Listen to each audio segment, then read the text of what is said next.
I got up earlier than everyone else to enjoy, maybe on the last day. Ukrainian special forces began cleaning up the village within Kursk months after their invasion of Russian territory. Their shots intended to eliminate any Russian presence that had not surrendered, maintaining a free region for their men to settle in to face the firm offensive that the Kremlin soldiers were planning to retake the region.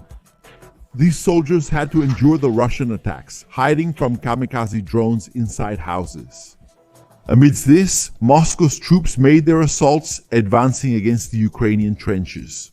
It was a grueling battle, with men advancing amidst explosions or being surprised by drones filling their vehicles with flames.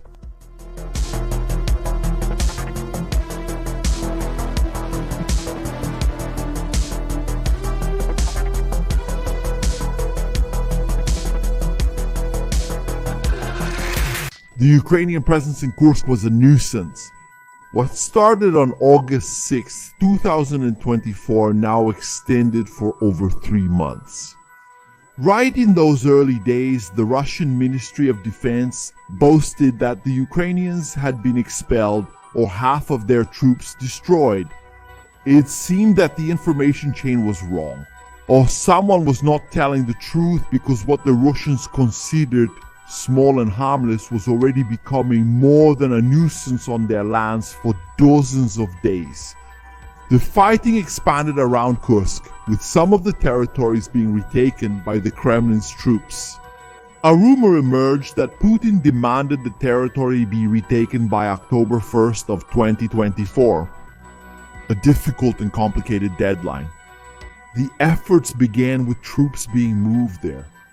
There were already ground, navy, and air forces fighting in the counteroffensive. New reinforcements were called upon, with foreigners being hired and troops being formed from new recruits and penal battalions. Even the Wagner group was back in combat. The Ukrainians found themselves in a difficult situation. Part of their troops had to be redirected to assist the situation in Donetsk, with so many cities falling in the fastest advance that Russia could make since 2022. The Russians also gained momentum in Kursk, but it wouldn't be easy for the Kremlin. These initial actions worked for the retaking of many territories until the beginning of September. Contrary to the illusions of many who see war as colorful maps on the computer screen, the soldiers saw the day-to-day of this fight marked with blood and deaths. A battle of months that would extend, with a lot of fire breaking out in Kursk. To understand how illusions are shattered by war, testimonies like that of the Russian Anatoly Gorbachev were very important. His story served to show the cost of a nation's conquest to the soldier who watches the bombs fall with his own eyes and not in front of computer screens. Anatoly Gorbachev posted on his Telegram channel about the joy of being in a taxi in Moscow. He went to the enlistment post and signed the contract. He had just turned 18 when he finally signed his name on the paper that would put him in Putin's special operation in Ukraine. Anatoly chose the war name Lantuk. Bothered by his worn-out sneakers, he was glad that he would receive boots and even celebrated when he saw the Defense Ministry's brochure stating that he would receive 5,200,000 rubles in the first year of the contract. It was the equivalent of almost $50,000 for a year's work. When he sent a message about the contract to his mother, he received a curse word in return. She didn't like her son's choice at all. It was his friends who supported him, and he needed encouragement when he went to the hostel where the newly hired from the armed forces waited to be trained and sent into combat. The first disappointment happened there, in a smoky environment with so many drunks. He decided not to get involved with the bad elements as he did throughout his life. He rejected the drinks and stayed with the sober ones. Many of them ended up being called for training. While Anatoly stayed, having to settle for food he didn't like, dealing with thefts from colleagues, and still having to fight with drunks. His effort increased when he was told that they were at war with 52 countries and that Russia was resisting alone to everything. Fortunately, they were well trained, with plenty of food in the well-prepared trenches. His only concern was for a friend Tuka, who was in the special military zone and was no longer responding. He was eager to go to the front, a fact that only happened 9 days after he had signed the contract. A priest appeared and confessed him. After that, it was time to sign another contract, this time confidentially, to be sent with troops to Kursk. According to him, the lights of his civilian life completely went out. It was time to go to the front. 9 days after the contract was signed, without time for much training, he went to war because Mother Russia needed him. The soldier ran to feed the D-30 howitzer. Each shell weighed over 20 kg, heavy for the soldier, but easily fired by the machine that threw the ammunition with over 4 kg of explosives at the Ukrainians. In addition to those shots, there were the drones dropping grenades on enemy vehicles. The kamikazes also went on to finish the job. The Ukrainians were under pressure inside Kursk, feeling the artillery and drones on their tail and the heat of their burning vehicles. Anatoly had been at the front for 4 days and began to feel how Kursk smelled like death and gunpowder. He saw his friend's messages, but he didn't have the time or mood to respond. His responses were mysterious, not saying whether he was fighting or just training, but almost always implying that he was in battle. The fights were constant in Kursk. Not only the Russians were attacking or killing. On the part of the Ukrainians, there was also a firm offensive, keeping the pressure on the Russians and forcing them into increasingly daring strategies. They were caught by the 225 Degrees Assault Battalion, whose drones noticed that the Kremlin soldiers used houses to keep their ammunition depots. The drone's grenades began to fall, putting the soldiers to flight. Upon hitting the house, they started a fire that quickly grew until it consumed the entire base. Anatoly had to flee without ammunition, watching friends fall in heaps. He didn't laugh, he rarely cursed as he liked to do in his videos on the Telegram channel. Now he understood the disappearance of his friend Artyuka, who had gone to the front in the Special Operations Zone earlier. The Ukrainian attacks against the Russian positions were also not easy at all. They depended on ambushes or sneaking through the tree lines, taking advantage of the fact that there were still many leaves in mid-September. The rifle shots were eager to pierce through Russian flesh when it was least prepared to retaliate. Surprise was the key in such difficult battles.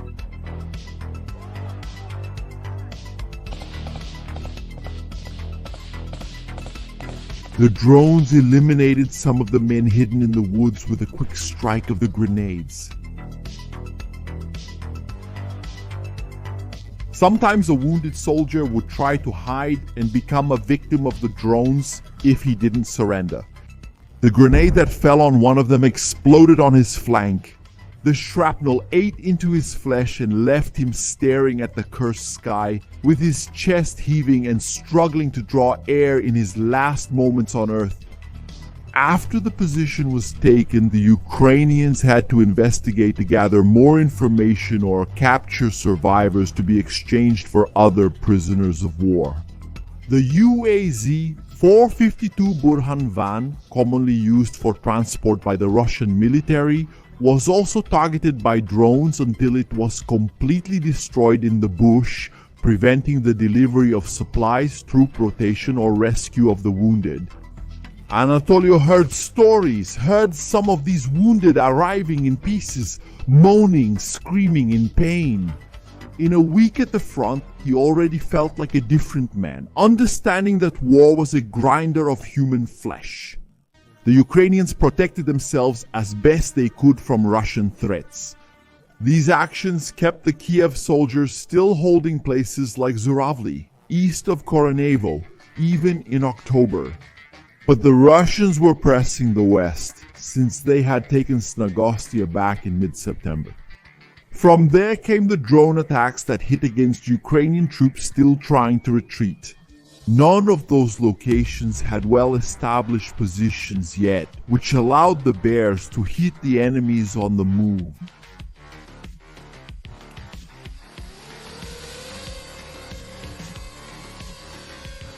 One of the Ukrainian trucks was caught by the drone in motion, being saturated with flames while the soldiers inside jumped out to try to escape. By sheer luck, everyone survived and began to look for shelter until they were evacuated. A Ukrainian 120mm mortar team was still preparing their instruments when they were hit repeatedly by Russian kamikazes. They flew until nothing was left of the mortars. The FABs also descended on Gorbachev. The Su-34s were always ready to take the skies of Kursk. In September, these planes were dropping 500, 1,500, and 3,000 Kigul bombs. The explosions were breaking the Ukrainian positions and also many Russian villages.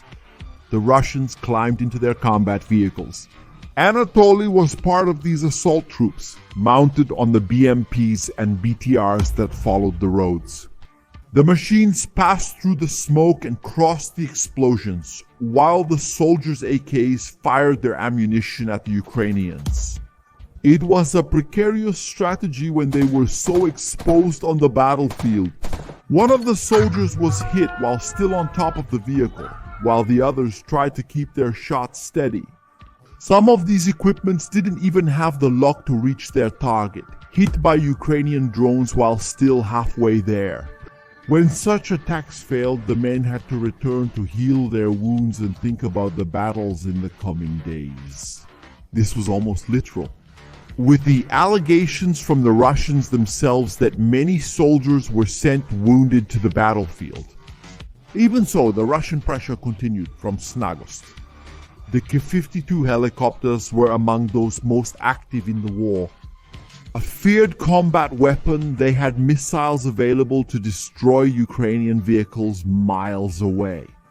The Vikor anti-tank missile could travel up to 2,000 km per hour to throw up to 12 km of explosives against Ukrainian vehicles. The problem for the K-52 was that the Ukrainians tried to keep their anti-aircraft equipment in Kursk. Their Manpad missiles, portable surface and air, were great weapons to take down these powerful helicopters, knocking some of them down. The Russians bombed these Ukrainians hidden among the trees, ending any position that was found. The resistance needed to be broken on their way to take the villages to the east. It was complicated to escape, even seeking the protection of the trees. The drones observed and corrected the artillery, using all the necessary ammunition to put the enemies out of combat. Anatoly's advances with the troops continued, fighting to take the Ukrainian positions and retake in Kursk. Inside the transport, he heard the orders and the noise of the P came. Firing at enemy positions, Anatoly jumped to shoot at the Ukrainians he had sworn to destroy.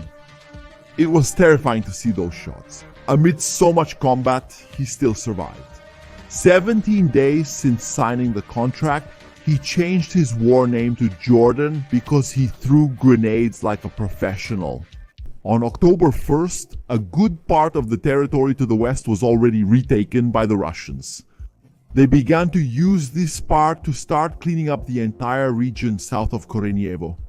It was nowhere near what the rumors said Putin wanted by this date, but the Russians were succeeding in reducing what the Ukrainians had achieved. The Russians began to encounter new, more consolidated defenses from Svidlikovo and Lebedevka. The first attacks that tried to break out from Lyubimovka were tragic for the troops who still didn't realize there was a denser defense area ahead. Their vehicles were continually bombarded in the fields. The houses taken in the city received the explosions launched by the Ukrainians, ending some of the recently established positions. All this Russian advance, with so many deaths and recapture of much of Kursk from so much blood, did not leave Anatoly so excited. He told his friends on his channel that he didn't want to die, but there was no way out of there. So, I want to go. I got up earlier than everyone else to enjoy. Maybe the last one will laugh. The commander of your platoon didn't seem to understand what was going on. Close to retirement, he simply sent his men into battles without thinking much about the means, but rather the results. Certain Russian advances were brutal. Their equipment rolled through the fields, grinding everything they came across, with the cannons ready to fire at the Ukrainians. They avoided the roads, knowing that there were mines on many of them. Loaded with soldiers, the machines reached villages like Obukovka. The BMP's cannon burst over all the corners where it was suspected that the Ukrainians were, with the vehicle moving at maximum speed to avoid ambushes or easy shots against the soldiers piling up just above. The men indicated the place for the machine to follow, breaking the plants in front until reaching the disembarkation point. From there on, the infantry descended, disembarking the equipment to set up the base in the village. The soldiers checked the perimeter so as not to be surprised by hidden Ukrainians. After everything was checked, they prepared the place to be a focal point for sorties against the Ukrainians further east. But if Ukrainian drones were observing these places, they could well be targets for artillery or airstrikes. Not all Russians had the same luck in these advances. Some assault groups were still about to disembark when the drones began to fall on them. The explosions were happening around, then on top of the BTR. The crew had to flee hastily in the midst of the smoke.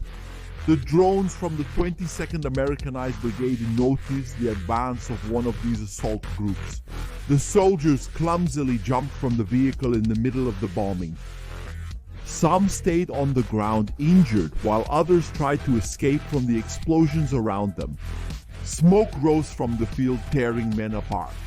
The BNP managed to move across the field for some time, but ended up consumed by fire when it was already near the trees where it would hide.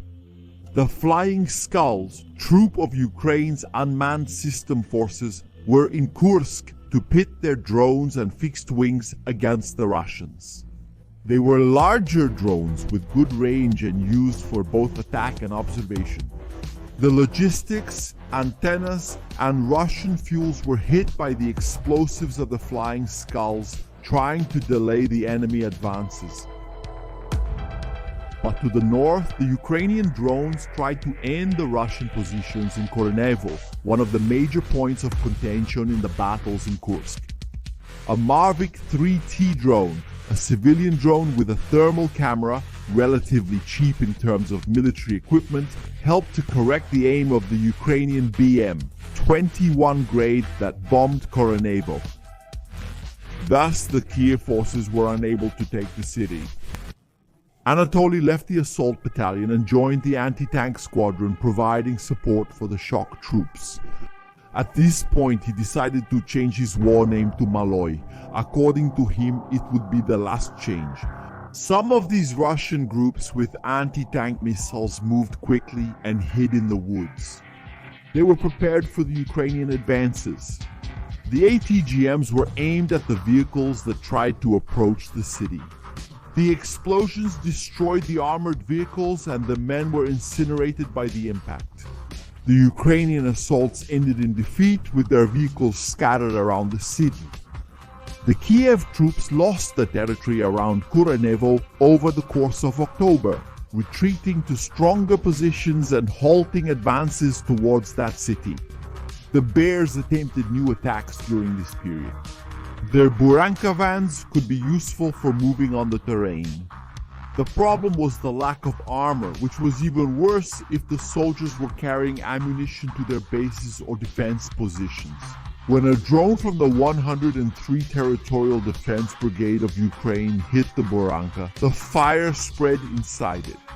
Some of the soldiers escaped from the small piece of hell trying to put out the flames on their bodies. while others ran away fearing the drones. Anatoly knew that some of these Russian assault groups ended up advancing too far in some villages. The 51 Degrees Marine Battalion of Ukraine took advantage of this and made their offensive. The cannons of the armored vehicles suppressed the Russians for the landing of the soldiers. The drone's vision detected the movement of some of the enemy fighters, moving between the buildings. The riflemen approached these locations, firing with their rifles to the point of going through the building. Surrounded, the Russians considered it better to surrender. The assault on a village was not always this easy. Sometimes, special forces like the 3rd Omega Assault Unit were sent. Their rifles fired at the carts, maintaining the squad's steady progression through the village. The voices of command kept the men alert, pointing to the direction they should follow. These shots were the main sound in that small Russian countryside village. The smoke and blood marked that unknown location on the map. The men had to be careful in their advances. Their shots were to kill, suppress, or lower the morale of the hidden Russians so they would surrender. The explosives ended the lives of those hidden men, launched by hands or by grenade launchers that blew up the houses. The dark basements were visited by the hot projectiles of the rifles, piercing whoever was down there. The movement of these squads that cleaned up the villages was fast and often done in SUVs and pickups. It was a huge risk. When the drone hit one of them, the fire twisted the metal, leaving many men injured who were lucky not to be consumed by the flames inside what was left of the vehicle. The advances of the Ukrainians were often limited by the constant surveillance of Russian drones. Even when the men hid among the houses, there they were, striking against the professions, searching for lives and lives to burn on Russian soil. The more corpses and earthquakes on the ground, the more territory the senseless would retake. Anatoly had been on the front for 24 days when he found out it was time to take part in a new mission. It was one of his first advances in the anti-tank troops. His mood was not among the best. People, when they had to live an hour and 11 minutes, were very old. I was a stone in life. I decided to go to mine alone. I thought it would change. Changes have occurred, so I don't want to die now. There is no way out. Damn brothers and everyone who is there. I have to say goodbye to you. Well, I think everything will be fine. Nothing good will happen, okay, in 3 days, if anything, on Soviet Constitution. 6 men were sent into combat. They moved towards the Ukrainian lines when NATO stepped on a mine. It was seriously ugly. Broken legs and skin oozing blood. His pants turned into varnish-covered rags. His colleagues saw how the situation severely deteriorated. The Ukrainians' fire continued with drones and artillery shots. Some of the men escaped from some of these threats only to end up stepping on more mines. The same injured had to carry Anatoly and others for hours looking for medical support. During this retreat, the 18-year-old bled, spilling his life into Russia. He died 20 minutes before they reached the support point and received help. It was 24 days from the signing of the contract, training, and sending troubled messages about the war. Russia advanced during this period. By the 1st of November, much of the territory to the west was already without Ukrainian presence or threat. But much fighting would still occur around Sudza, where as many lives as Anatoly's would have their illusions about the war broken as voraciously or literally as their bodies could or could not withstand. Subtitle Adriana Zanotto.